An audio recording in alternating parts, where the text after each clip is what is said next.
ਤੁਰ ਕੀ ਬਾਣੀ ਆਈ, ਤੁਰ ਕੀ ਬਾਣੀ ਆਈ, ਤੁਰ ਕੀ ਬਾਣੀ ਆਈ, ਤੁਰ ਕੀ ਬਾਣੀ ਆਈ, ਤੁਰ ਕੀ ਬਾਣੀ।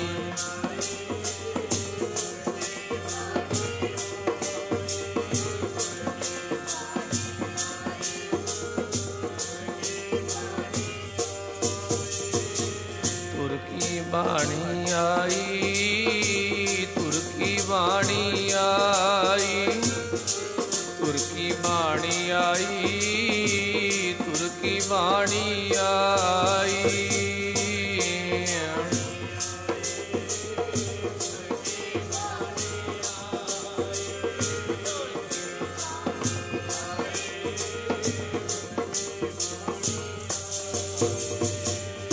सगली चिंत मिटाई, जिन सगली चिंत मिटाई,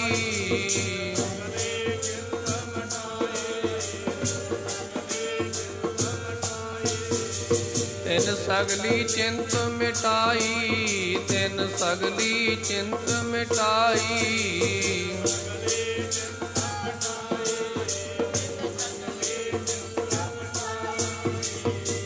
तुर की बाणी आई, तुर की बाणी आई, तुर की बाणी आई, तुर की बाणी आई।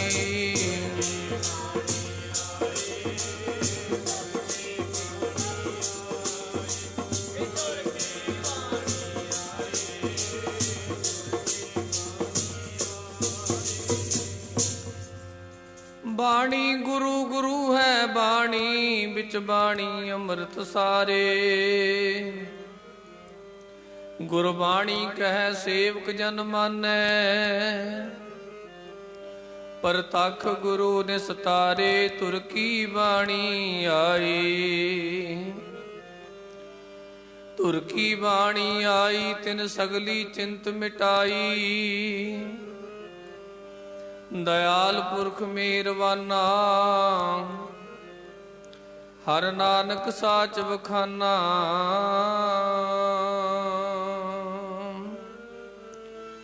तुर की बाणी दा जहाज बनाया गुरां ने, जीवां दे उदार वास्ते। तुर की बाणी दा जहाज बनाया, जीवां दे उदार वास्ते।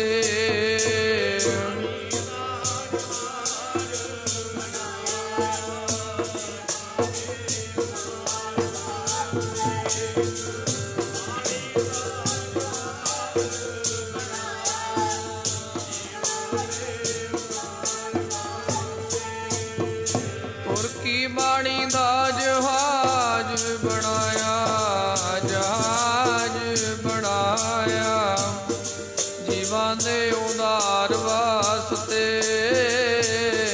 बाणी दा जहाज बनाया गुरां ने, जीवां दे उदार वास्ते।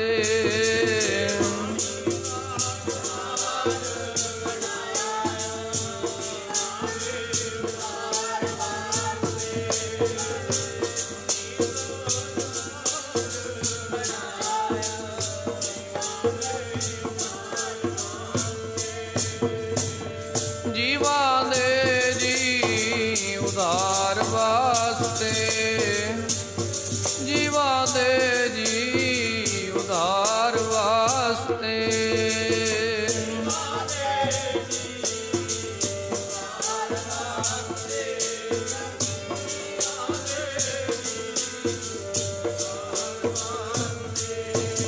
तुर की बाणी दा जहाज बनाया, जहाज बनाया, जीवां दे उदार वास्ते।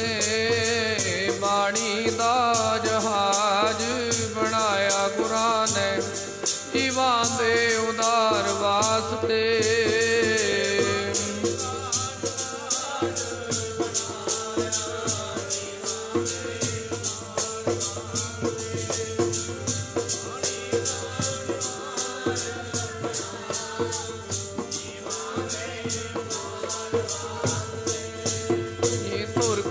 ਬਾਣੀ ਆਈ, ਤਿਨ ਸਗਲੀ ਚਿੰਤ ਮਿਟਾਈ। ਦਇਆਲ ਪੁਰਖ ਮਿਹਰਬਾਨਾ, ਹਰ ਨਾਨਕ ਸਾਚ ਬਖਾਨਾ। ਜੁਗੋ ਜੁਗ ਅਟਲ ਚਵਰ ਤਖਤ ਦੇ ਮਾਲਕ, ਗੁਰਗੱਦੀ ਤੇ ਵਿਰਾਜਮਾਨ ਪ੍ਰਤੱਖ ਸਤਿਗੁਰੂ, ਸਾਰੀ ਦੁਨੀਆ ਦੇ ਸਾਂਝੇ ਰਹਿਬਰ ਦਸਾਂ ਪਾਤਸ਼ਾਹੀਆਂ ਦੇ ਆਤਮਿਕ ਸਰੂਪ ਸ੍ਰੀ ਗੁਰੂ ਗ੍ਰੰਥ ਸਾਹਿਬ ਜੀ ਦੇ ਚਰਨਾਂ ਵਿੱਚ ਰੋਜ਼ਾਨਾ ਦੀ ਤਰ੍ਹਾਂ ਅੰਮ੍ਰਿਤ ਵੇਲੇ ਜੁੜ ਬੈਠਣ ਦਾ ਸਮਾਂ ਪ੍ਰਾਪਤ ਹੋਇਆ ਹੈ।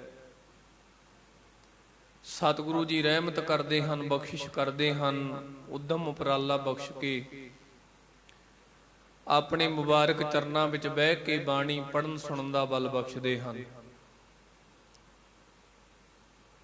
ਗੁਰੂ ਦੀ ਬਾਣੀ ਇੱਕ ਐਸਾ ਸਰੋਤ ਹੈ ਜਿਹਦੇ ਦੁਆਰਾ ਅਸੀਂ ਇਸ ਸੰਸਾਰ ਸਮੁੰਦਰ ਨੂੰ ਤਰ ਸਕਦੇ ਹਾਂ। ਗੁਰੂ ਨਾਨਕ ਸਾਹਿਬ ਮਹਾਰਾਜ ਜੀ ਰੱਬੀ ਰੂਪ ਦੇ ਅੰਦਰ ਸੰਸਾਰ ਵਿੱਚ ਆਏ, ਜਿਨ੍ਹਾਂ ਨੇ ਬਾਣੀ ਦਾ ਜੋ ਜਹਾਜ਼ ਭਾਵ ਤੁਰਕੀ ਬਾਣੀ ਪਰਮੇਸ਼ਰ ਵਾਹਿਗੁਰੂ ਜੀ ਦੀ ਬਾਣੀ ਨੂੰ ਅਕਾਲ ਪੁਰਖ ਦੀ ਦਰਗਾਹ ਦੇ ਵਿੱਚੋਂ ਲੈ ਕੇ ਸੰਬਾਤ ਦੋਗ ਦੀ ਧਰਤੀ ਦੇ ਉੱਤੇ ਲਿਆਉਂਦਾ, ਔਰ ਇਸ ਬਾਣੀ ਦੇ ਦੁਆਰਾ ਸਾਰੀ ਦੁਨੀਆ ਦੇ ਵਿੱਚ ਚਾਰ ਉਦਾਸੀਆਂ ਕਰਕੇ ਸਤਿਗੁਰੂ ਜੀ ਨੇ ਇਸ ਰੱਬੀ ਸੰਦੇਸ਼ ਦੁਆਰਾ ਦੁਨੀਆ ਦੇ ਲੋਕਾਂ ਨੂੰ ਤਾਰਨਾ ਕੀਤਾ। ਗੁਰੂ ਨਾਨਕ ਦੇਵ ਮਹਾਰਾਜ ਜੀ ਤੋਂ ਬਾਅਦ ਗੁਰੂ ਅੰਗਦ ਦੇਵ ਮਹਾਰਾਜ, ਗੁਰੂ ਅਮਰਦਾਸ ਮਹਾਰਾਜ, ਗੁਰੂ ਰਾਮਦਾਸ ਮਹਾਰਾਜ ਜੀ ਦਾ ਸਮਾਂ ਆਇਆ। ਸਾਰੇ ਗੁਰੂ ਸਾਹਿਬਾਨਾਂ ਨੇ ਤੁਰਕੀ ਬਾਣੀ ਜੋ ਅਕਾਲ ਪੁਰਖ ਵਾਹਿਗੁਰੂ ਦੀ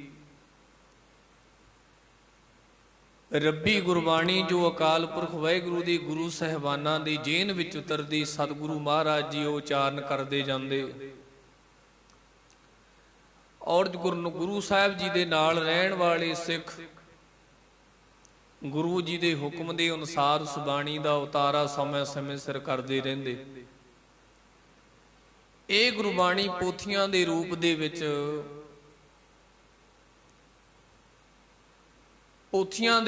ਵਿੱਚ ਇਹ ਬਾਣੀ ਫਿਰ ਇਕੱਤਰ ਹੋਈ। ਸਮਾਂ ਸ੍ਰੀ ਗੁਰੂ ਅਰਜਨ ਦੇਵ ਮਹਾਰਾਜ ਜੀ ਦਾ ਆਇਆ। ਗੁਰਤਾ ਗੁਰਗੱਦੀ ਤੇ ਸੁਭਾਏਮਾਨ ਸ੍ਰੀ ਗੁਰੂ ਅਰਜਨ ਦੇਵ ਮਹਾਰਾਜ, ਜਿਨ੍ਹਾਂ ਨੂੰ ਆਪਾਂ ਸ਼ਹੀਦਾਂ ਦੇ ਸਰਤਾਜ ਵੀ ਕਹਿੰਦੇ ਹਾਂ। ਸਤਿਗੁਰੂ ਮਹਾਰਾਜ ਜੀ ਗੁਰਤਾ ਗੁਰਗੱਦੀ ਤੇ ਬੈਠੇ ਸ੍ਰੀ ਅੰਮ੍ਰਿਤਸਰ ਸਾਹਿਬ ਦੀ ਧਰਤੀ ਸਰੋਵਰ ਦੇ ਐਨ ਵਿਚਕਾਰ ਸ੍ਰੀ ਹਰਿਮੰਦਰ ਸਾਹਿਬ ਦੀ ਰਚਨਾ ਹੋ ਚੁੱਕੀ ਹੈ। ਸ੍ਰੀ ਹਰਿਮੰਦਰ ਸਾਹਿਬ ਦੀ ਪੂਰੀ ਤਿਆਰੀ ਹੋ ਚੁੱਕੀ ਹੈ। ਧੰਨ ਗੁਰੂ ਅਰਜਨ ਦੇਵ ਮਹਾਰਾਜ ਸੱਚੇ ਪਾਤਸ਼ਾਹ ਮਹਾਰਾਜ ਨੇ ਵਿਚਾਰ ਕੀਤੀ ਕਿ ਗੁਰੂ ਨਾਨਕ ਸਾਹਿਬ ਤੋਂ ਲੈ ਕਰਕੇ ਸਾਰੀ ਬਾਣੀ ਨੂੰ ਇੱਕ ਇਕੱਤਰਤਾ ਕੀਤੀ ਜਾਵੇ। ਬਾਣੀ ਦੀ ਇਕੱਤਰਤਾ ਦਾ ਭਾਵ ਇਹ ਸੀ ਕਿਉਂਕਿ ਬਾਣੀ ਜਿਹੜੀ ਸੀ ਅਲੱਗ-ਅਲੱਗ ਪੋਥੀਆਂ ਦੇ ਦੁਆਰਾ ਪੋਥੀਆਂ ਦੇ ਵਿੱਚ ਬਾਣੀ ਦਾ ਉਤਾਰਾ ਸੀ। ਗੁਰੂ ਜੀ ਦੇ ਸਿੱਖਾਂ ਦੇ ਪਾਸ ਪੋਥੀਆਂ ਸਨ। ਕੋਈ ਇੱਕ ਸੰਗ੍ਰਹਿ ਬਾਣੀ ਦਾ ਇਕੱਠਾ ਨਹੀਂ ਸੀ। ਜਿਹੜਾ ਗੁਰੂ ਅਰਜਨ ਦੇਵ ਮਹਾਰਾਜ ਜੀ ਦਾ ਭਰਾ ਸੀ, ਜਿਹਦਾ ਨਾਮ ਪਿਰਥੀ ਚੰਦ ਦੱਸਿਆ ਇਤਿਹਾਸ ਦੇ ਵਿੱਚ, ਜਦੋਂ ਗੁਰੂ ਅਰਜਨ ਦੇਵ ਮਹਾਰਾਜ ਜੀ ਨੂੰ ਗੁਰਤਾ ਗੁਰਗੱਦੀ ਮਿਲ ਗਈ ਸੀ, ਉਸ ਵੇਲੇ ਤੋਂ ਲੈ ਕੇ ਗੁਰੂ ਅਰਜਨ ਦੇਵ ਮਹਾਰਾਜ ਜੀ ਨਾਲ ਈਰਖਾ ਕਰਦਾ ਸੀ। ਉਸ ਪਿਰਥੀ ਚੰਦ ਨੇ ਗੁਰੂ ਅਰਜਨ ਦੇਵ ਮਹਾਰਾਜ ਦੇ ਭਰਾ ਨੇ ਆਪਣੀਆਂ ਕਵਿਤਾਵਾਂ ਰਚ ਕੇ ਆਪਣੇ ਨਾਮ ਵਿੱਚ ਦਰਜ ਕਰਕੇ ਹੂਬਹੂ ਗੁਰਬਾਣੀ ਅਨੁਸਾਰ ਕਵਿਤਾਵਾਂ ਬਣਾ ਕੇ ਸੰਗਤ ਦੇ ਵਿੱਚ ਪੇਸ਼ ਕਰਨੀਆਂ ਸ਼ੁਰੂ ਕਰ ਦਿੱਤੀਆਂ। ਉਹਨੂੰ ਇਹ ਸੀ ਮੇਰੀਆਂ ਰਚਨਾਵਾਂ ਪ੍ਰਚਲਿਤ ਹੋਣਗੀਆਂ, ਗੁਰੂਆਂ ਦੇ ਜਿਹੜੇ ਸਿੱਖ ਨੇ ਉਹ ਮੈਨੂੰ ਪੂਜਣਗੇ, ਗੁਰੂ ਕਰਕੇ ਭਾਵੇਂ ਗੁਰੂ ਅਰਜਨ ਦੇਵ ਮਹਾਰਾਜ ਨੂੰ ਗੁਰਤਾ ਗੁਰਗੱਦੀ ਮਿਲੀ ਹੈ। ਆਪਣੇ ਕੋਲ ਬਹੁਤ ਵਿਸਥਾਰ ਵਿੱਚ ਵਿਚਾਰ ਕਰਨ ਦਾ ਸਮਾਂ ਨਹੀਂ ਹੈ। ਅੱਜ ਦਿਨ ਬਹੁਤ ਮਹੱਤਵਪੂਰਨ ਹੈ। ਅੱਜ ਦਾ ਦਿਨ ਸਿੱਖ ਸੰਗਤ ਦੇ ਵਿੱਚ ਬਹੁਤ ਹੀ ਭਾਗਾਂ ਵਾਲਾ ਦਿਨ ਹੈ। ਜਿਸ ਕਰਕੇ ਆਪਾਂ ਇਹ ਵਿਚਾਰ ਕਰ ਰਹੇ ਹਾਂ। ਗੁਰੂ ਅਰਜਨ ਦੇਵ ਮਹਾਰਾਜ ਨੇ ਜਦੋਂ ਵੇਖਿਆ ਕਿ ਪ੍ਰਿਥੀ ਚੰਦ ਕਵਿਤਾਵਾਂ ਰਚ ਕੇ ਗੁਰਬਾਣੀ ਦੇ ਵਿੱਚ ਰਲਾਵਟ ਕਰ ਰਿਹਾ ਹੈ, ਸੰਗਤ ਨੂੰ ਗੁੰਮਰਾਹ ਕਰ ਰਿਹਾ ਹੈ, ਆਪਣੀਆਂ ਰਚਨਾਵਾਂ ਸੰਗਤ ਵਿੱਚ ਪੇਸ਼ ਕਰਕੇ ਉਹਨੂੰ ਗੁਰਬਾਣੀ ਦੱਸ ਰਿਹਾ ਹੈ। ਸਤਿਗੁਰੂ ਜੀ ਨੇ ਗੁਰਮਤਾ ਕੀਤਾ ਕਿ ਬਾਣੀ ਨੂੰ ਇੱਕ ਜਗ੍ਹਾ ਇਕੱਤਰ ਕੀਤਾ ਜਾਵੇ। ਸਤਿਗੁਰੂ ਗੁਰੂ ਅਰਜਨ ਦੇਵ ਮਹਾਰਾਜ ਜੀ ਨੇ ਹੁਕਮਨਾਮੇ ਭੇਜੇ ਕਿ ਜਿਸ ਸਿੱਖ ਕੋਲ ਵੀ ਕੋਈ ਵੀ ਗੁਰੂ ਸਾਹਿਬਾਨ ਦੀ ਬਾਣੀ ਦੀ ਪੋਥੀ ਹੈ, ਉਹ ਸ੍ਰੀ ਅੰਮ੍ਰਿਤਸਰ ਸਾਹਿਬ ਦੀ ਧਰਤੀ ਤੇ ਲੈ ਕੇ ਆਓ। ਪੁਰਾਤਨ ਸਿੱਖਾਂ ਦੇ ਕੋਲ ਜਿਸ ਸਿੱਖ ਦੇ ਕੋਲ ਕੋਈ ਵੀ ਗੁਰਬਾਣੀ ਦੀ ਕੋਈ ਵੀ ਪੋਥੀ ਸੀ, ਗੁਰੂ ਅਰਜਨ ਦੇਵ ਮਹਾਰਾਜ ਸੱਚੇ ਪਾਤਸ਼ਾਹ ਦੇ ਕੋਲ ਸਤਿਗੁਰੂ ਜੀ ਦੇ ਸਿੱਖਾਂ ਨੇ ਭੇਟ ਕੀਤੀਆਂ ਪੋਥੀਆਂ। ਕੁਝ ਪੋਥੀਆਂ ਭਾਈ ਮੋਹਣ ਜੀ ਕੋਲ ਸਨ ਤੇ ਉਹ ਭਾਈ ਮੋਹਣ ਜੀ ਪਾਸੋਂ ਗੁਰੂ ਅਰਜਨ ਦੇਵ ਮਹਾਰਾਜ ਜੀ ਨੇ ਉਹ ਪੋਥੀਆਂ ਮੰਗਵਾਈਆਂ। ਤੇ ਜਿਹੜਾ ਗੁਰੂ ਦੁਆਰਾ ਸਾਹਿਬ ਰਾਮਸਰ ਸਰੋਵਰ ਦੇ ਕੰਢੇ ਦੇ ਉੱਤੇ ਬਣਿਆ ਹੋਇਆ, ਜਦੋਂ ਅੰਮ੍ਰਿਤਸਰ ਸਾਹਿਬ ਆਪਾਂ ਜਾਂਦੇ ਆ, ਉਸ ਸਰੋਵਰ ਦੇ ਕੰਢੇ ਤੇ ਸਤਿਗੁਰੂ ਮਹਾਰਾਜ ਨੇ ਸਥਾਨ ਨਿਯਤ ਕੀਤਾ ਔਰ ਸ੍ਰੀ ਅਕਾਲ ਪੁਰਖ ਦੀ ਰੱਬੀ ਗੁਰਬਾਣੀ ਧੁਰਕੀ ਬਾਣੀ ਨੂੰ ਸਤਿਗੁਰੂ ਮਹਾਰਾਜ ਨੇ ਕਲਮਬੰਦ ਕਰਨ ਵਾਸਤੇ ਇੱਕ ਮਹਾਨ ਸਿੱਖ ਗੁਰੂ ਨਾਨਕ ਘਰ ਦੇ ਵੇਦ ਵਿਆਸ ਭਾਈ ਗੁਰਦਾਸ ਜੀ ਦੀ ਡਿਊਟੀ ਲਾਈ, ਕਿਉਂਕਿ ਬਹੁਤ ਵੱਡੇ ਵਿਦਵਾਨ ਸਨ। ਭਾਈ ਸਾਹਿਬ ਦੀਆਂ ਵਾਰਾਂ ਕਵਿਤ ਸਵਈਏ ਸਿੱਖ ਸੰਗਤ 'ਚ ਮਿਲ ਜਾਂਦੇ ਨੇ। ਭਾਈ ਗੁਰਦਾਸ ਜੀ ਦੀ ਡਿਊਟੀ ਲਾਈ ਤੇ ਨਾਲ ਕੁਝ ਹੋਰ ਸਿੱਖਾਂ ਨੂੰ ਨਾਲ ਜੋੜਿਆ। ਰਾਮਸਰ ਸਰੋਵਰ ਦੇ ਕੰਢੇ ਧੰਨ ਗੁਰੂ ਅਰਜਨ ਦੇਵ ਮਹਾਰਾਜ ਸੱਚੇ ਪਾਤਸ਼ਾਹ ਜੀ ਆਪ ਸੁਸ਼ੋਭਿਤ ਹੋ ਕੇ ਗੁਰੂ ਅਰਜਨ ਦੇਵ ਮਹਾਰਾਜ ਆਪ ਬਾਣੀ ਲਿਖਵਾਉਂਦੇ ਤੇ ਭਾਈ ਗੁਰਦਾਸ ਜੀ ਆਪਣੇ ਹਸਤ ਕਮਲਾਂ ਦੇ ਨਾਲ ਇਹ ਧੁਰਕੀ ਬਾਣੀ ਨੂੰ ਆਪ ਕਾਗਜ਼ ਦੇ ਉੱਤੇ ਸਾਧ ਸੰਗਤ ਜੀ ਅੰਕਿਤ ਕਰਦੇ। ਤਰਤੀਬ ਦੇ ਨਾਲ ਗੁਰੂ ਅਰਜਨ ਦੇਵ ਮਹਾਰਾਜ ਨੇ ਬਾਣੀ ਲਿਖਵਾਈ। ਗੁਰੂ ਨਾਨਕ ਸਾਹਿਬ ਦੀ, ਗੁਰੂ ਅੰਗਦ ਦੇਵ ਮਹਾਰਾਜ, ਗੁਰੂ ਅਮਰਦਾਸ, ਗੁਰੂ ਰਾਮਦਾਸ ਮਹਾਰਾਜ ਦੀ ਬਾਣੀ, ਫਿਰ ਗੁਰੂ ਅਰਜਨ ਦੇਵ ਮਹਾਰਾਜ ਨੇ ਆਪਣੇ ਮੁਖਾਰਬਿੰਦ ਤੋਂ ਬਾਣੀ ਉਚਾਰੀ, ਉਹ ਦਰਜ ਕੀਤੀ। 15 ਭਗਤਾਂ ਦੀ ਬਾਣੀ ਗੁਰੂ ਅਰਜਨ ਦੇਵ ਮਹਾਰਾਜ ਨੇ ਭਾਈ ਗੁਰਦਾਸ ਜੀ ਪਾਸੋਂ ਅੰਕਿਤ ਕਰਵਾਈ। 11 ਭੱਟਾਂ ਦੀ ਬਾਣੀ ਅੰਕਿਤ ਕਰਵਾਈ। 4 ਗੁਰਸਿੱਖਾਂ ਦੀ ਬਾਣੀ ਅੰਕਿਤ ਕਰਵਾਈ। ਤੇ ਸਾਧ ਸੰਗਤ ਜੀ ਸਮਾਂ ਪਾ ਕੇ ਇਹ ਬਾਣੀ ਜਿਹੜੀ ਸਾਧ ਸੰਗਤ ਜੀ ਕਾਗਜ਼ਾਂ ਦੇ ਉੱਤੇ ਅੰਕਿਤ ਕੀਤੀ, ਇਸ ਨੂੰ ਇੱਕ ਰੂਪ ਦਿੱਤਾ ਗਿਆ ਜਿਹਨੂੰ ਸਾਧ ਸੰਗਤ ਜੀ ਗੁਰਬਾਣੀ ਦੇ ਵਿੱਚ ਵੀ ਲਿਖਿਆ ਹੈ। परमेश्वर का थान पोथी परमेश्वर का थान, परमेश्वर का थान पोथी परमेश्वर का थान।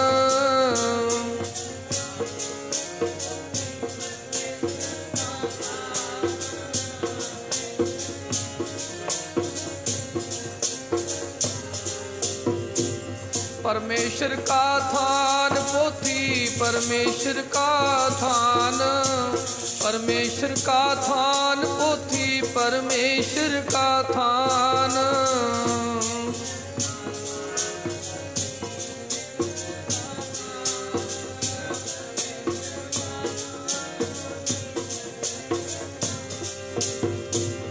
परमेश्वर का थान, परमेश्वर का थान पोथी परमेश्वर का थान, परमेश्वर का थान।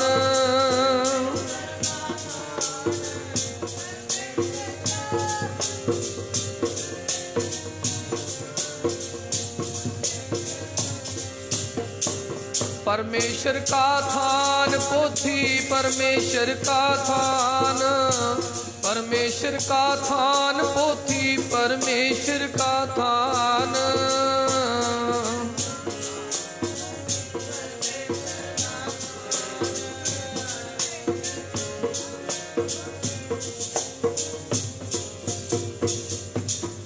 ਜਿਹਨੂੰ ਪੋਥੀ ਨੂੰ ਪਰਮੇਸ਼ਰ ਦਾ ਥਾਨ ਕਹਿ ਕੇ ਗੁਰੂ ਅਰਜਨ ਦੇਵ ਮਹਾਰਾਜ ਸੱਚੇ ਪਾਤਸ਼ਾਹ ਜੀ ਨੇ ਕਿਹਾ ਕਿ ਭਾਵ ਜਿਹੜੀ ਇਹ ਪੋਥੀ ਤਿਆਰ ਹੋ ਗਈ ਹੈ, ਇਹ ਪਰਮੇਸ਼ਰ ਦਾ ਥਾਨ ਹੈ, ਇਹ ਪਰਮੇਸ਼ਰ ਦਾ ਖਜ਼ਾਨਾ ਹੈ, ਕਿਉਂਕਿ ਇਹਦੇ ਵਿੱਚ ਪਰਮੇਸ਼ਰ ਦੇ ਨਾਮ ਰੂਪੀ ਰੱਬੀ ਗੁਰਬਾਣੀ ਹੈ।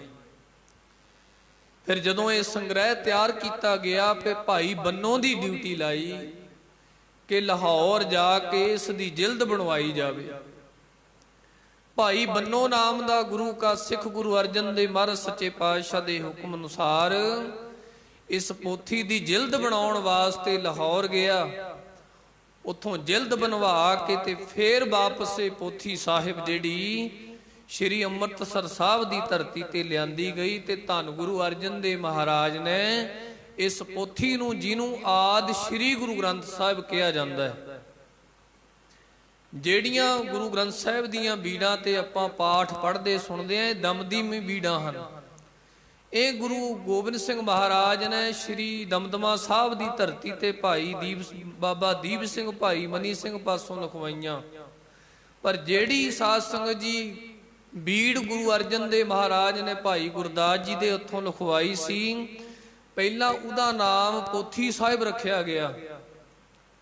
ਉਸ ਤੋਂ ਬਾਅਦ ਜਦੋਂ ਗੁਰੂ ਅਰਜਨ ਦੇਵ ਮਹਾਰਾਜ ਨੇ ਗੁਰਮਤਾ ਕੀਤਾ ਕਿ ਇਸ ਪੋਥੀ ਸਾਹਿਬ ਨੂੰ ਹਰਮੰਦਰ ਸਾਹਿਬ ਦੇ ਵਿੱਚ ਸੁਸ਼ੋਭਿਤ ਕੀਤਾ ਜਾਵੇ, ਦਾ ਪ੍ਰਕਾਸ਼ ਕੀਤਾ ਜਾਵੇ, ਕਿਉਂਕਿ ਬਾਣੀ ਹੀ ਗੁਰੂ ਹੈ। ਆਪਾਂ ਬਚਨ ਪੜ੍ਹਦੇ, ਬਾਣੀ ਗੁਰੂ, ਗੁਰੂ ਹੈ ਬਾਣੀ, ਵਿੱਚ ਬਾਣੀ ਅੰਮ੍ਰਿਤ ਸਾਰੇ, ਗੁਰਬਾਣੀ ਕਹਿ ਸੇਵਕ ਜਨ ਮਾਨੈ, ਪ੍ਰਤੱਖ ਗੁਰੂ ਨਿਸਤਾਰੇ।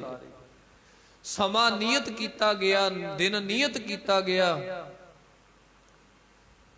ਦਿਨ ਨਿਯਤ ਕਰਕੇ ਗੁਰੂ ਅਰਜਨ ਦੇਵ ਮਹਾਰਾਜ ਨੇ ਸਿੱਖ ਸੰਗਤ ਤਾਈਂ ਇਹ ਆਦੇਸ਼ ਕੀਤਾ ਕਿ ਭਾਦੋਂ ਸੁਦੀ ਏਕਮ ਨੂੰ, ਅੱਜ ਭਾਦੋਂ ਸੁਦੀ ਏਕਮ ਹੈ, ਜਦੋਂ ਆਪਾਂ ਦੇਸੀ ਕੈਲੰਡਰ ਵੇਖਾਂਗੇ ਅੱਜ ਭਾਦੋਂ ਸੁਦੀ ਏਕਮ ਹੈ ਦੇਸੀ ਮਹੀਨਿਆਂ ਦੇ ਮੁਤਾਬਕ।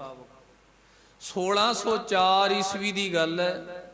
1604 ਈਸਵੀ ਭਾਦੋਂ ਸੁਦੀ ਏਕਮ ਵਾਲੇ ਦਿਨ ਧੰਨ ਗੁਰੂ ਅਰਜਨ ਦੇਵ ਮਹਾਰਾਜ ਸੱਚੇ ਪਾਤਸ਼ਾਹ ਮਹਾਰਾਜ ਨੇ ਹਰਮੰਦਰ ਸਾਹਿਬ ਦੇ ਵਿੱਚ ਪੋਥੀ ਸਾਹਿਬ ਦਾ ਪ੍ਰਕਾਸ਼ ਕਰਨ ਦਾ ਇਹ ਫੈਸਲਾ ਕੀਤਾ। ਤੇ ਧੰਨ ਗੁਰੂ ਅਰਜਨ ਦੇਵ ਮਹਾਰਾਜ ਉਹ ਰਾਮਸਰ ਸਰੋਵਰ ਵਾਲੇ ਸਥਾਨ ਤੋਂ ਇਸ ਪੋਥੀ ਸਾਹਿਬ ਨੂੰ ਨਗਰ ਕੀਰਤਨ ਦੇ ਰੂਪ ਦੇ ਵਿੱਚ ਸ੍ਰੀ ਹਰਮੰਦਰ ਸਾਹਿਬ ਦੀ ਧਰਤੀ ਤੇ ਸੁਸ਼ੋਭਿਤ ਕਰਨ ਵਾਸਤੇ ਤਿਆਰੀ ਕਰਦੇ ਨੇ। ਤੇ ਬਾਬਾ ਬੁੱਢਾ ਜੀ ਨੂੰ ਸਤਿਗੁਰੂ ਮਹਾਰਾਜ ਨੇ ਹੁਕਮ ਕੀਤਾ ਕਿ ਇਸ ਪੋਥੀ ਸਾਹਿਬ ਨੂੰ ਆਪਣੇ ਸੀਸ ਤੇ ਤੁਸੀਂ ਲੈਣਾ ਹੈ। ਤੇ ਧੰਨ ਗੁਰੂ ਅਰਜਨ ਦੇਵ ਮਹਾਰਾਜ ਸੱਚੇ ਪਾਤਸ਼ਾਹ ਜੀ ਪਿੱਛੇ ਚੌਰ ਕਰਦੇ ਨੇ। ਮਹਾਨ ਗੁਰੂ ਕੇ ਸਿੱਖ ਭਾਈ ਜੇਠੇ ਜੀ ਵਰਗੇ, ਭਾਈ ਸਾਲੋ ਜੀ ਵਰਗੇ ਔਰ ਮਹਾਨ ਗੁਰਸਿੱਖ ਸਾਧ ਸੰਗਤ ਜੀ ਸੰਗਤ ਰੂਪ ਦੇ ਵਿੱਚ ਸ਼ਬਦ ਪੜ੍ਹਦੇ ਹੋਏ ਪੋਥੀ ਸਾਹਿਬ ਨੂੰ ਬਾਬਾ ਬੁੱਢਾ ਜੀ ਨੇ ਸੀਸ ਤੇ ਰੱਖਿਆ। ਗੁਰੂ ਅਰਜਨ ਦੇਵ ਮਹਾਰਾਜ ਚੌਰ ਸਾਹਿਬ ਕਰਦੇ ਨੇ। ਰਾਮਸਰ ਸਾਹਿਬ ਦੇ ਸਥਾਨ ਤੋਂ ਲੈ ਕੇ ਹਰਮੰਦਰ ਸਾਹਿਬ ਦੇ ਸਥਾਨ ਤੇ ਪੋਥੀ ਸਾਹਿਬ ਨੂੰ ਬੜੇ ਸ਼ਾਨੋ ਸ਼ੌਕਤ ਦੇ ਨਾਲ ਸਤਿਕਾਰ ਨਾਲ ਲਿਆਂਦਾ ਗਿਆ ਤੇ ਸੰਗਤ ਉੱਚੀ ਉੱਚੀ ਸ਼ਬਦ ਪੜ੍ਹਦੀ ਹੈ। ਸੋ ਥਾਨ ਸੁਹਾਵਾ ਜੀ ਜਿੱਥੇ ਗੁਰੂ ਜਾਏ ਬਏ, ਥਾਨ ਸੁਹਾਵਾ ਜੀ ਜਿੱਥੇ ਗੁਰੂ ਜਾਏ ਬਹੇ।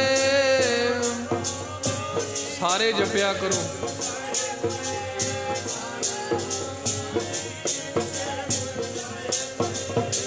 ਥਾਨ ਸੁਹਾਵਾ ਜੀ ਜਿੱਥੇ ਗੁਰੂ ਜਾਏ ਬਹੇ, ਥਾਨ ਸੁਹਾਵਾ ਜੀ ਜਿੱਥੇ ਗੁਰੂ ਜਾਏ ਬਹੇ।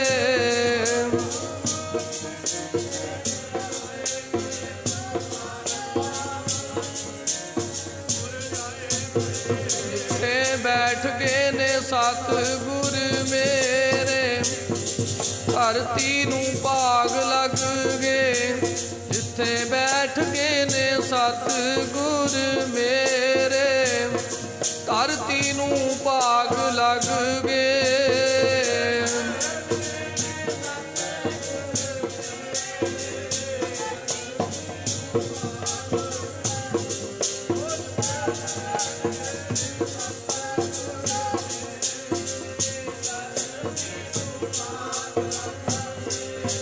ਜਿੱਥੇ ਜਾਏ ਵਹ ਮੇਰਾ ਸਤਿਗੁਰੂ, ਸੋ ਥਾਨ ਸੁਹਾਵਾ ਰਾਮ ਰਾਜੇ। गुर सिखी सो थान भालिया, लै तुर मुख लावा, तुर मुख लावा। संगत उच्ची उच्ची शब्द पढ़दी जिथे जाए बह, मेरा सतगुरु सो थान सुहावा। राम राजे गुर सिखी सो थान भालिया, लै धूर मुख लावा। गुर सिखा की घाल थाए पई, जिन हर नाम ते आवा। जिन नानक सतगुर पूजिया, तिन हर पूज करावा। बड़े प्यार विच सत्कार विच संगत शब्द पढ़दी होई पोथी साहिब नूं श्री हरमंदर साहिब दे अंदर लैके गए। उत्थे गुरु अर्जन देव महाराज जी ने सोहना पीड़ा साहिब तैयार करवाया ते उस पीड़ा साहिब ते पोथी साहिब नूं सुशोभित कीता गया। सारी संगत दे अंदर प्यार है। अज पहली बार श्री हरमंदर साहिब दे अंदर उस गुरबाणी दे संग्रह पोथी साहिब दा अज प्रकाश होना है। संगत बड़ी खुश है, बड़ी उत्साह दे विच संगत कि कदों पोथी साहिब दा प्रकाश होवे, असीं पोथी साहिब दे विचों गुरु दे बचनां नूं सरवण करिए। गुरु अर्जन देव महाराज ने बाबा बुढ़ा जी नूं इशारा कीता कि इस पोथी साहिब नूं प्रकाशित कीता जावे, प्रकाश करके हुक्मनामा लिया जावे। बाबा बुढ़ा जी ने गुरु अर्जन देव महाराज जी दे बचनां ते फुੱਲ चढ़ाउंदे होए ताबिया बह के पोथी साहिब दा प्रकाश, जिन्हों आदि श्री गुरु ग्रंथ साहिब कहा जाता है, पोथी साहिब दा प्रकाश किया। गुरु अर्जन देव महाराज संगत दे विच बैठे, संगत भी साध संगत जी दर्शन कर रही है। जदों बाबा बुढ़ा जी ने पोथी साहिब दा कीता प्रकाश ते सूही राग दे अंदर पवित्र गुरु साहिब जी दे पहले हुक्मनामे आए। प्यार नाल पढ़ियो।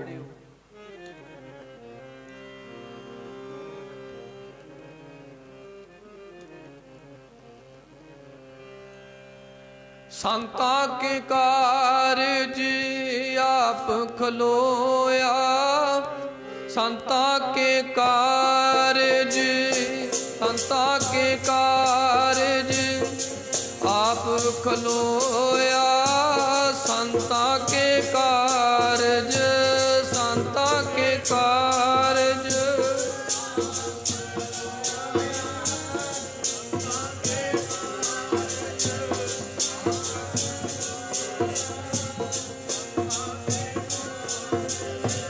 संता के कारज आप खलोया। संता के कारज, संता के कारज आप खलोया। संता के कारज आप खलोया। संता के, संता के कारज आप खलोया। कम करावण आया राम, कम करावण आया राम।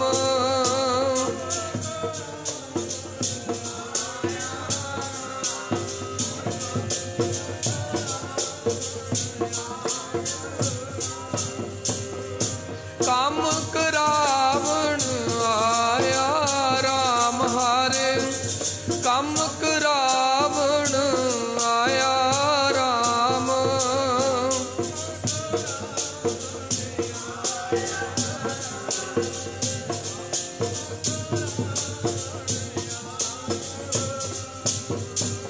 संता के कारज आप खलोया।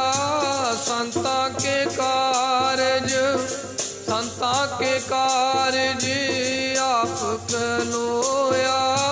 संता के कारज,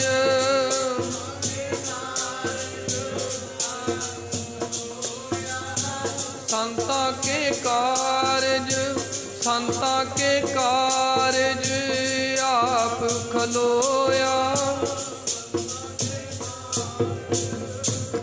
सूही राग दे अंदर साध संगत जी शब्द आया जदों बाबा बुढ़ा जी ने अपने मुखार बिंद तो हुक्मनामा लिया। संतां के कारज आप खलोया, हर अकम कराया। करावण आया राम, धरत सुहावी ताल सुहावा, विच अमृत जल छाया राम। काफी वड्डा शब्द है। जदों साध संगत जी संगत ने सुनिया, सारी संगत धन धन आखण लग पई। हुक्मनामा लिया धन गुरु अर्जन देव महाराज संगत विच सुशोभत, ते धन गुरु अर्जन देव महाराज संगत नूं कहंदे भाई ये जिहड़ी बाणी है, ये जिहड़ा बाणी दा संग्रह बनिया, ये बाणी सारियां नूं तारण योग है। ये बाणी गुरु है ते गुरु ही बाणी है। ऐ गुरु के सिखो, गुरु अर्जन देव महाराज कहंदे बाणी गुरु गुरु है, बाणी बिच बाणी अमृत सारे है सिखो। ये बाणी गुरु है ते गुरु ही बाणी है, ते सारी बाणी दे विच अमृत भरिया पिया है। गुरबाणी कह सेवक जन मानै, जो गुरबाणी कहंदी है, जो गुरबाणी दे बोल कहंदे ने, जेकर सेवक बन के इन्हां बोलां नूं कोई अपने जीवन विच कमावेगा, धन गुरु अर्जन देव महाराज कहंदे सिखो प्रतख गुरु निस्तारे। ये प्रतख गुरु भाव जो गुरबाणी है वो सिख दा उद्धार कर देवेगी, उन्होंने निस्तार देवेगी, संसार सागर तो पार कर देवेगी। धुर की बाणी आई तिन सगली चिंत मिटाई। ये बाणी दरगाह दी बाणी है, ये बाणी संसार सागर तो तारन वाली है। धन गुरु अर्जन देव महाराज ने रब्बी बाणी का उपदेश संगत नूं दिता और कहा अज तो इस गुरबाणी दे बोहत नूं ही नमस्कारां करनियां ने। और सतगुरु गुरु अर्जन देव महाराज जिस दिन तो आदि श्री गुरु ग्रंथ साहिब जी का प्रकाश हरमंदर साहिब की धरती ते हो गया, उस दिन तो बाद धन गुरु अर्जन देव महाराज संगत दे विच भुंजे ही बहंदे सी हेठां, कदे गद्दी ला के नहीं बैठे उस दिन तो बाद। ते सत्कार दी गल ते दूसरी गल कह के आपां आनंद साहब पढ़ीए ते साध संगत जी जिस कमरे दे विच गुरु अर्जन देव महाराज जी विश्राम करया करदे सी, जिस कमरे दे विच गुरु अर्जन देव महाराज विश्राम करया करदे सी, उस कमरे विच गुरु अर्जन देव महाराज ने सोहना पलंग लवाया ते गुरु के सिखां नूं कहा जदों शामां पईयां सुखासन कीता गया, धन गुरु अर्जन देव महाराज नूं सिखां ने बेनती कीती सच्चे पातशाह इस पोथी साहब दा सुखासन किथे कीता जावे। धन गुरु अर्जन देव महाराज सच्चे पातशाह कहंदे जिस कमरे दे विच असीं आराम करदे सां उस कमरे दे विच सोहना पलंग ला दिता गया है। उस पलंग दे उत्ते आदि श्री गुरु ग्रंथ साहिब जी नूं उत्थे विश्राम कराओ। ते संगत ने सिखां ने हाथ जोड़ बेनती कीती सच्चे पातशाह जेकर पोथी साहिब नूं आदि श्री गुरु ग्रंथ साहिब जी नूं उत्थे शोभित कीता ते आप जी कित्थे आराम करोगे। निमरता दे पुंज शांति दे पुंज तपदे हिरदियां नूं ठंड पाउण वाले गुरु अर्जन देव महाराज तत्तियां तवियां ते बैठण वाले धन गुरु अर्जन देव महाराज निमरता विच कहण लगे पोथी साहब नूं आदि श्री गुरु ग्रंथ साहिब नूं पलंगा साहब ते उस कमरे दे विच सुखासन करो जिथे असीं सौंदे सां, असीं हेठां ही आराम कर लवांगे। ते साध संगत जी अचरज गल है, धन गुरु अर्जन देव महाराज जी उस दिन तो लैके पलंगा साहब दे हेठां ही आराम करते रहे। उस दिन तो पलंगा साहब ने हेठां आराम करना गुरु अर्जन देव महाराज ने ते पलंगा साहब ते आदि श्री गुरु ग्रंथ साहिब महाराज जी का सुखासन करना। ऐसी साध संगत जी सत्कार भावना गुरु अर्जन देव महाराज दे अंदर सी। साध संगत जी सिखां नूं एक बाणी दा बोध गुरु अर्जन देव महाराज ने देना कीता और सदा ही संगत च बह के गुरबाणी का उपदेश गुरु अर्जन देव महाराज ने करना। रोज दीवान सजदा सी हरमंदर साहब की धरती ते आदि श्री गुरु ग्रंथ साहिब महाराज प्रकाश हुंदे सी, बाणी का पाठ हुंदा सी, कीर्तन हुंदा सी, गुरबाणी की कथा हुंदी सी ते गुरु अर्जन देव महाराज ने संगत च बह के उपदेश देना। सो ऐसा गुरु अर्जन देव महाराज ने सत्कार भाव संगत दे विच प्रचलित कीता। अज लोड़ है श्री गुरु ग्रंथ साहिब महाराज सच्चे पातशाह जी दे सत्कार दी। अज सिख जगत दे अंदर गुरु ग्रंथ साहिब जी दा सत्कार घट गया है, भावें कि आपां मत्थे जरूर टेकदे हां पर अंदरों मनो तनों साडे सत्कार गुरु ग्रंथ साहिब जी दा बहुत घट है। घरां विच आपां गुरु ग्रंथ साहिब जी दे सरूप लिजा के अखंड पाठ साहिब सहज पाठ कराउंदे हां। वध तो वध गुरु ग्रंथ साहिब महाराज दी सेवा करिए, गुरु चरनां च हाजरी भरीए, गुरु स्थानां ते भी आके प्यार दे नाल बह के श्री गुरु ग्रंथ साहिब जी की बाणी सुनिया करिए, सत्कार दे नाल नमस्कारां करिए। यही गुरु अर्जन देव महाराज सानू सत्कार सिखा के गए ने। सो अज भादो सुदी एकम है। 1604 ईस्वी नूं भादो सुदी एकम वाले दिन आदि श्री गुरु ग्रंथ साहिब महाराज नूं हरमंदर साहिब दे विच प्रकाश करके गुरु अर्जन देव महाराज ने सिखां नूं बहुत वड्डा एक रब्बी तोहफा दिता, जिस तोहफे का आनंद अज भी गुरु की संगत माणदी है। जिहड़ा ये आदि श्री गुरु ग्रंथ साहिब सी, इहदे विच 9वें पातशाह गुरु तेग बहादुर महाराज की बाणी दर्ज नहीं सी। गुरु अर्जन देव महाराज ने जगह छड्डी सी, क्योंकि गुरु तेग बहादुर महाराज जी हले संसार च आए नहीं सी। ਉਹ ਬਾਣੀ फिर इकत्तर होनी सी। सो ਉਹ अंग छड्डे गए, वो जगह छड्डी गई।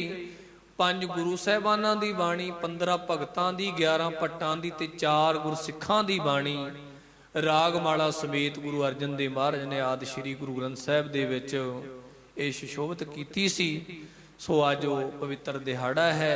सारी सिख संगत दे जिथे जिथे भी कोई बैठा है इस दिहाड़े नूं मना रहे ने। खास करके श्री हरमंदर साहिब दे विच ये दिहाड़ा बड़ी धूम-धाम दे नाल अज मनाया जा रहा है। आपां भी मनाया है। सतगुरु रहमतां करन साडी तुहाडी हाजरी दर ते प्रवान होवे। आओ गुरबाणी दे लड़ लग के, गुरबाणी दे जिथे बचनां नूं सुणदे आ उत्थे गुरबाणी दे बचनां नूं मन्नीए भी अपने जीवन विच लियाईए। सतगुर बचन तुम्हारे निर्गुण निस्तारे। सतगुरु जी दे बचनां नूं, गुरु दी बाणी नूं अपने जीवन विच लियाईए, तां को साडा लोक परलोक सिमर जावे। आओ नाम साहब पढ़ीए, फिर अरदास विच शामिल होवांगे। अरदास तो बाद रहिंदी आसा दी वार होवेगी। सो पहले प्रकाश पुरब नूं मुख रखदे आ। परसों तो लैके श्री अखंड पाठ साहिब भी आरंभ हन, जिन्हां दे भोग 6 वजे दे करीब पैणे हन।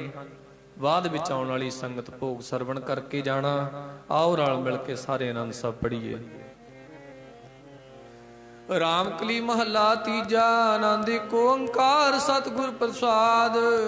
आनंद पया मेरी माए, सतगुरु मैं पाया।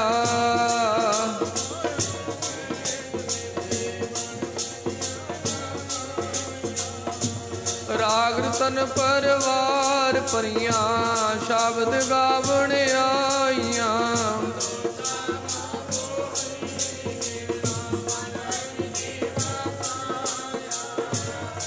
कहे नानक आनंद होआ, सतगुरु मैं पाया।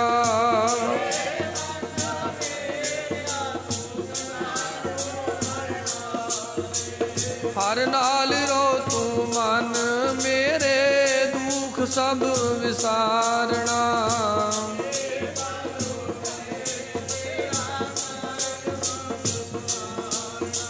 सबना गला समरथ स्वामी, सो क्यों मन हो विसारे।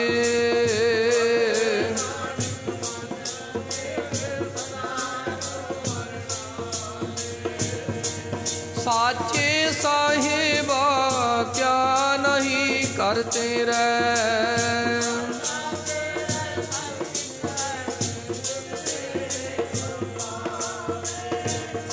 सदा सिफत सलाह तेरी, नाम मन बसावे।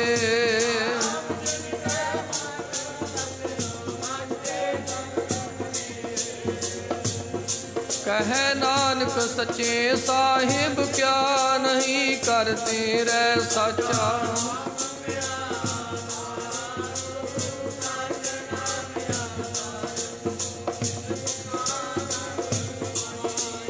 कर शांत सुख मन आए वसया, जिन इच्छा सब पुजाइया।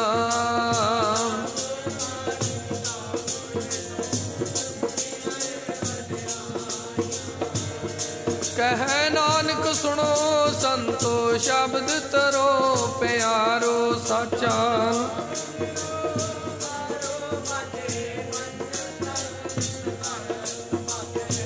कर सुपागै शब्द वाजे, कला जित कर तारिया।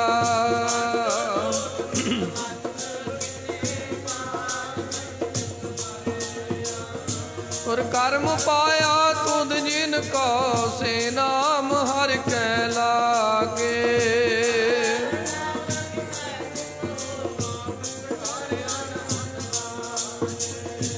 आनंद सुनो वड भागी हो सगले मनोरथ पूरे।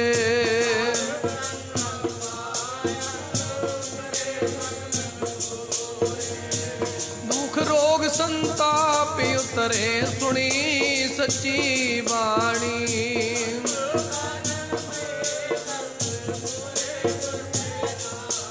सुनते पुनीत कहते पवित्र सतगुर रहया भरपूरे।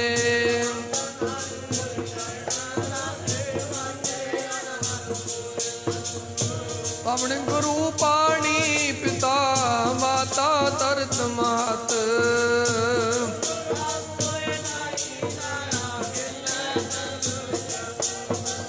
चंगियाइया बुरियाइया वचै धर्म हदूर।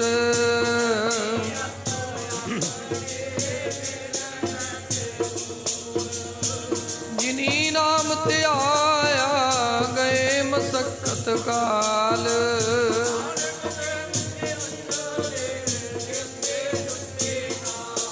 बोलो वाहिगुरु जी का खालसा वाहिगुरु जी की फतेह फतेह।